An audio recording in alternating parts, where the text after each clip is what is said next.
Wow, this is quite the show. Welcome back, everybody. Ellis Cannon. We're about to meet Gabriella Von Ray. Gabriella's calling us on the phone. Gabriella, welcome to the show. We appreciate you making it here tonight, talk at PCNC. Thank you for having me, Ellis. I really appreciate it. My pleasure. She's an activist, an advocate, author of With All My Might and I Could Find My Might. We're here talking about bullying. Just as a matter of starting us off, what is your background, and might I ask your experience personally in bullying? Okay, well, my background is that I'm one of the first multicultural adoptions in 1966, so a long time ago, and I feel like I'm an expert on the subject fear and bullying because I feel that it all stems from fear, and that either makes us into a bully or makes us into a victim because we have, of course, low self-esteem. And my experience is that I was such an outcast. There were no other children with my skin color in the Netherlands coming from Pakistan. You can imagine that I was picked on instantly just by my color, and I'm really tiny. I must say I didn't grow much over the years.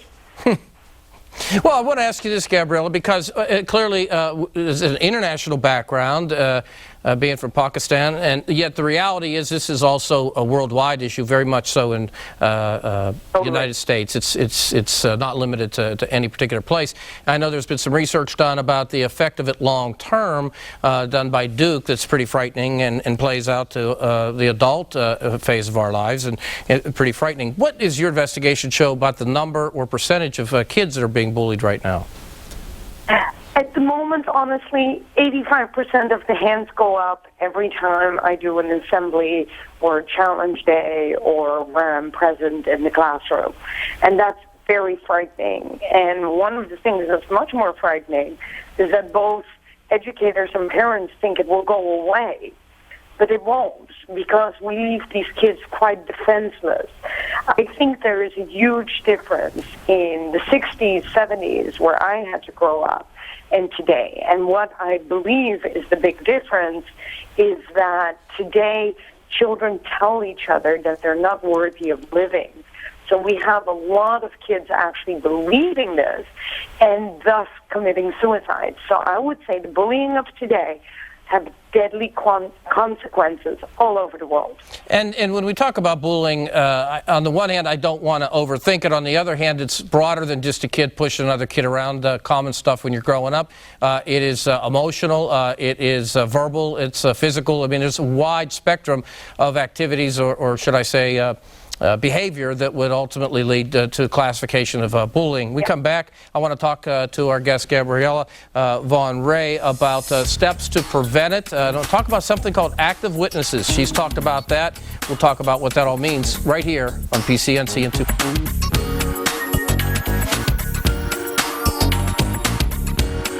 Women love men that are groomed to the max, but grooming certain areas can be a problem. Razor blades can cut you, and scissors can poke you.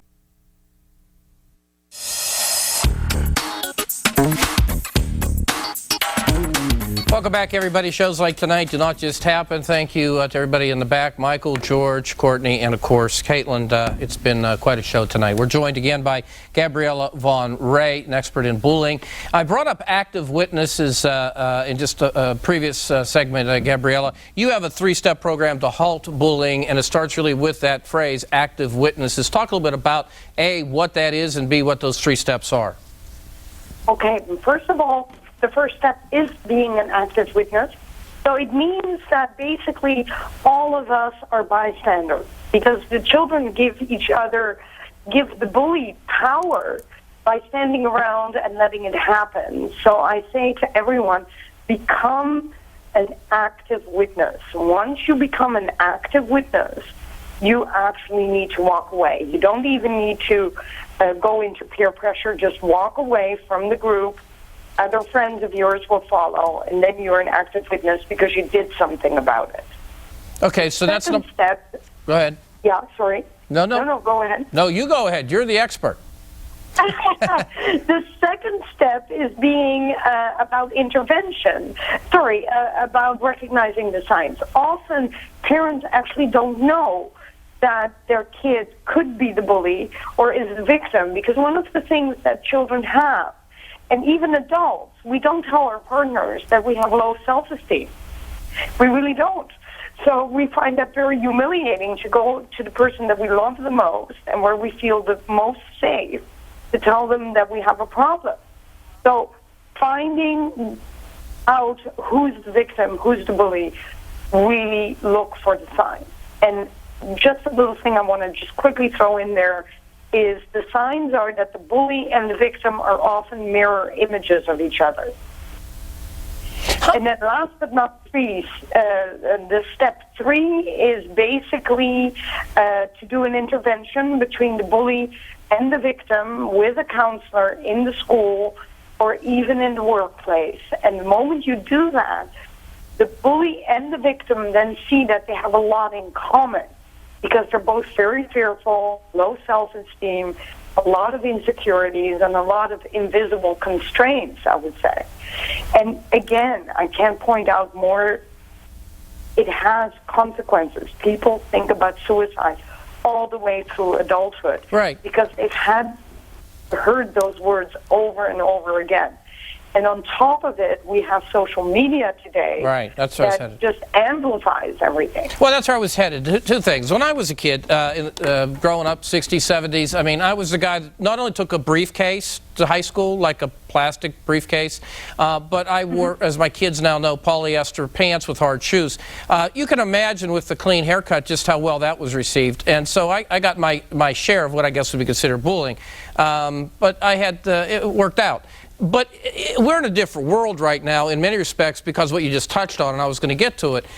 These kids, between all this stuff with the Facebook and Twitter and the devices, I mean, this becomes something that develops these people and much more quickly and in some ways much more assiduously. And what's terrible about social media is that the kids do not understand that they are a bystander because they make the videos go viral. They make a picture go viral by sharing it from one Facebook to the other or through LinkedIn or Twitter.